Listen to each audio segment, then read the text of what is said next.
એક બાજુ લોકો ચોખ્ખા પાણી માટે વલખા મારી રહ્યા છે, ગંદુ પાણી આવી રહ્યું છે, અનિયમિત પાણી આવી રહ્યું છે, તો એક બાજુ સંગમ 4 રસ્તા પાસેનો આ વિડીયો ત્યારે વાયરલ થઈ રહ્યો છે.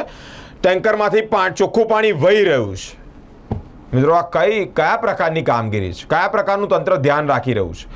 લોકોને જે હાલાકી પડી રહી છે એમનો અવાજ તો સાંભળો. પાણી ના મળે, સવાર સાંજ જ્યારે પાણી નથી આવતું ત્યારે પરિસ્થિતિ ઘરની શું થાય? લોકોને પીવાનું પાણી નથી મળતું, તો અહીંયા પાણી વહી રહ્યું છે. આ પાણીનો યોગ્ય જગ્યાએ પાણીનો નિકાલ થાય, યોગ્ય જગ્યાએ યોગ્ય લોકોને આ પાણી મળે તો સમજ્યા, પરંતુ અહીંયા પાણી વેડફાઈ રહ્યું છે, ચોખ્ખું પાણી વેડફાઈ રહ્યું છે. રામ રાજ્ય પ્રજા સુખી જેવા વડોદરા શહેરમાં અલગ અલગ જગ્યાથી વિડીયો આવતા હોય છે. સંગમ 4 રસ્તાનો અમે વિડીયો સામે લાવ્યા છે, જ્યાં ટેન્કરમાંથી ચોખ્ખું પાણી વેડફાઈ રહ્યું છે. પ્રજાને આ પાણી મળે તેવું તંત્ર ધ્યાન આપે છે. તંત્ર આખાડા કાન કર્યા હોય, તંત્રે પોતાની આંખો બંધ કરી તો આંખો ખોલે.